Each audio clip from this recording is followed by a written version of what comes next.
Welcome, today I am with Beats Studio Buds and I will show you how you can unpair them from your Apple Watch. So the first we have to grab our Apple Watch and go simply for the Bluetooth settings.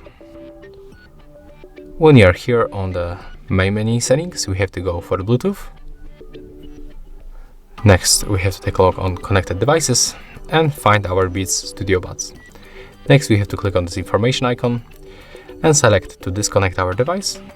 And after that, click here one more time to forget this device. Scroll down and click confirm again.